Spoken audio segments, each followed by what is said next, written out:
আমি সকলোৱে এক অদ্ভুত শক্তিৰ অধিকাৰী হয়, কিন্তু আমি নিজক চিনি নাপাওঁ।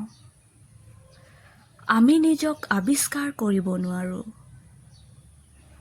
ঈশ্বৰে আমাক ইমান শক্তিশালী কৰি জন্ম দিছে বা ইমান শক্তিশালী কৰি আমাক স্থাপন কৰিছে, কিন্তু আমি নিজৰ শক্তিখিনিক বিচাৰি নাপাওঁ। এই নিজৰ শক্তিখিনিক বিচাৰিব কাৰণে কিবা নিশ্চয় এটা সুন্দৰ প্ৰক্ৰিয়া আপুনি অৱলম্বন কৰাটো দৰকাৰ। আমি নিজৰ যি হেৰুৱা শক্তি, শাৰীৰিক হওক, মানসিক হওক, এই শক্তিৰ প্ৰাপ্তিৰ কাৰণে নিশ্চয় আমি কিছু প্ৰক্ৰিয়া অৱলম্বন কৰা দৰকাৰ। বিভিন্নজন চাইণ্টিষ্টে, বিভিন্নজন এই ধৰণৰ বিষয়বিলাক ৰিচাৰ্চ কৰা ব্যক্তিসকলে আপোনালোকৰ কাৰণে, আমাৰ কাৰণে এটা সুন্দৰ প্ৰক্ৰিয়া, সুন্দৰ তত্ত্ববিলাক আমাক দি যায়। কিন্তু বিভিন্ন অসুবিধাৰ কাৰণে আমি এই অধ্যয়ন কৰিব নোৱাৰোঁ, তাক আমি আগবঢ়াই নিব নোৱাৰোঁ। কিন্তু কিছুমান সৰু সৰু প্ৰক্ৰিয়া যি গোটেই বিশ্বত পপুলাৰ, যি গোটেই বিশ্বত বহু লোকে তাক অনুকৰণ কৰে, তেনেকুৱাই প্ৰক্ৰিয়াবিলাক আমি মানি লৈ আমাৰ এই ব্যস্ততাৰ মাজত আমি তাক ব্যৱহাৰ কৰাটো দৰকাৰ। তাৰে ভিতৰত সপোনপূৰ্ণ এটা অতি সুন্দৰ প্ৰক্ৰিয়া। গতিকে আপুনি ভিডিঅ'টো শেষলৈকে চাব, কিয়নো আমি ইয়াতে সপোনপূৰ্ণৰ পৰা আপুনি কেনেকৈ লাভৱান হ'ব, কি কি দিশত আপুনি লাভৱান হ'ব, আপোনাৰ জীৱনটোক কেনেকৈ আপুনি সুন্দৰতম দিশলৈ লৈ যাব, আমি এই কথাখিনি পাতিম। বন্ধুসকল, আপুনি নিশ্চয় দুখৰ পৰা ওলাব বিচাৰে। আপুনি যিটো দুখৰ মাজত বা যি কষ্টৰ মাজত অতিবাহিত কৰিছে, সেই কষ্ট আৰু দুখৰ পৰা আপুনি এটা সুন্দৰ জীৱন লাভ কৰিব বিচাৰে। আপুনি আপোনাৰ জীৱনটোক আপুনি আকাংক্ষা কৰাৰ নিচিনাই সুন্দৰতম কৰিব বিচাৰে। কিন্তু এই সুন্দৰতম কৰিবলৈ যাওঁতে আমি বহু সময়ত ভুল দিশত গতি কৰোঁ। ভুলকে আমি পুনৰবাৰ ভুল কৰোঁ। আমি সঠিক দিশত গতি কৰিব নোৱাৰোঁ।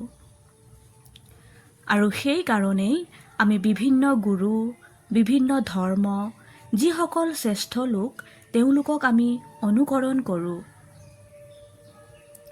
সেই ধৰণে সপোনপূৰ্ণ হাৱাইন লোকসকলে ইয়াক অনুকৰণ কৰে। ই এটা প্ৰাৰ্থনা প্ৰক্ৰিয়া হয়, যি প্ৰকৃতাৰ্থত সঁচাকৈ কামত দিয়ে। ডক্টৰ হাউলিফ তেওঁ এজন এই বিষয়ত অভ্যাস কৰা প্ৰথমজন ব্যক্তি। তেওঁৰ যি ষ্টাডি, তেওঁৰ একমাত্ৰ মানসিক যিবিলাক চিকিৎসক, সেই হিচাপে তেওঁ কৰ্মত আছিল।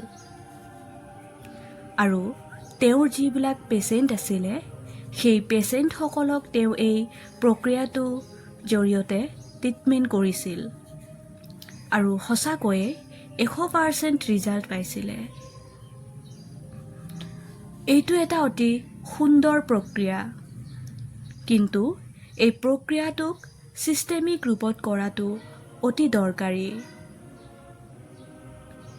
এই প্ৰক্ৰিয়াটো অৱলম্বন কৰি আপোনাৰ জীৱনৰ যি আপুনি ধন কামনা প্ৰাপ্তি কৰে, আপোনাৰ জীৱনৰ যি প্ৰেম প্ৰাপ্তি, আপোনাৰ ঘৰ এখন সুন্দৰময় হোৱাৰ যি কামনা, বা আপুনি যি পপুলাৰিটি হ'ব বিচাৰিছে, বা আপুনি আপোনাৰ জীৱনৰ যি আকাংক্ষা, তাৰ ফল আপুনি লাভ কৰিব বিচাৰিছে, হয়, তাক আপুনি প্ৰাপ্তি কৰিব পাৰিব। সপোনপূৰ্ণ প্ৰক্ৰিয়াটো মাত্ৰ 4টা চেণ্টেন্সৰ এটা প্ৰাৰ্থনা। ইয়াক আপুনি প্ৰতিদিন কৰাটো খুবেই দৰকাৰ। নিৰ্দিষ্ট সময়ত কৰিলে বেছি ভাল। কিন্তু যেতিয়াই আপোনাৰ মনটো দুৰ্বল লাগে, তেতিয়াই আপুনি নিৰাশ অনুভৱ কৰে। যেতিয়া আপুনি কষ্ট অনুভৱ কৰে, তেতিয়া নিশ্চয় আপুনি ইয়াক অভ্যাস কৰিব লাগে।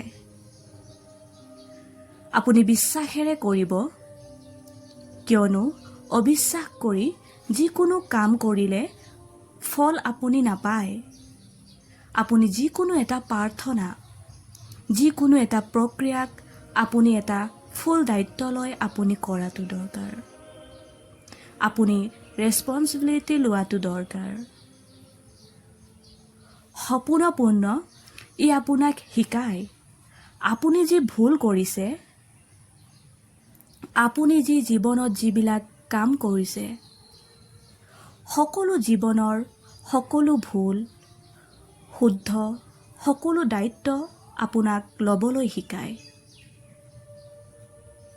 আৰু আপুনি বিশেষকৈ নিজৰ লগত যি ভুল কৰিছে, নিজৰ লগত যি সমস্যাৰ সৃষ্টি কৰিছে, আপুনি নিজৰ লগত যি আপুনি ভুল দিশত আপোনাৰ জীৱনটো বহুতবাৰ লৈ গৈছে,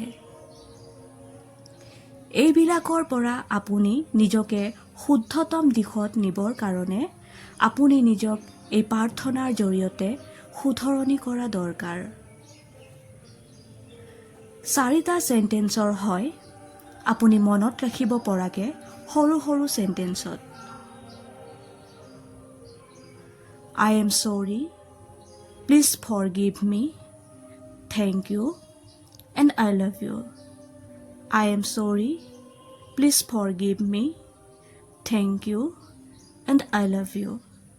I am sorry, please forgive me, thank you, and I love you.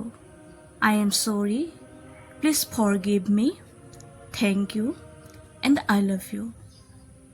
এই 4টা চেণ্টেন্সৰ এটা সুন্দৰ প্ৰাৰ্থনা প্ৰক্ৰিয়া, যি প্ৰাৰ্থনা প্ৰক্ৰিয়াক আপুনি যদি অৱলম্বন কৰে, আপোনাৰ হৃদয়ত যদি হাত থৈ আপুনি প্ৰতিদিন এই যিটো প্ৰাৰ্থনা, তাক কিছু সময়ৰ কাৰণে আপুনি যদি অনুকৰণ কৰে, আপুনি নিশ্চয় শান্তি লাভ কৰিব। আপুনি যেতিয়াই চকু খুলিব, তেতিয়াই আপুনি এখন নতুন পৃথিৱী দেখা পাব। এখন নতুন জীৱনত আপুনি গতি কৰিব আৰু আপোনাৰ জীৱনটো সুন্দৰময় দিশত গতি কৰিব। অতি সহজ হয়, শুদ্ধ প্ৰক্ৰিয়া হয়, আৰু এই প্ৰাৰ্থনাক সকলো ধৰ্মীয় লোকে ইয়াক অনুকৰণ কৰিব পাৰে। সেইকাৰণে সপোনপূৰ্ণ কৰিব। সমূহীয়া সপোনপূৰ্ণ অতি ভাল, কিন্তু যদি সমূহীয়া সপোনপূৰ্ণ কৰিব নোৱাৰে, নিশ্চয় আপুনি অকলে হ'লেও কৰিব। আৰু বাৰে বাৰে ক'ব, I am sorry, please forgive me, thank you, and I love you. আপুনি বিশ্বাস কৰক, ই আপোনাৰ জীৱনটো সুন্দৰতম দিশত গতি কৰিব। বাকী আপুনি ভালেই থাকিব, সুস্থ হৈ থাকিব। ধন্যবাদ।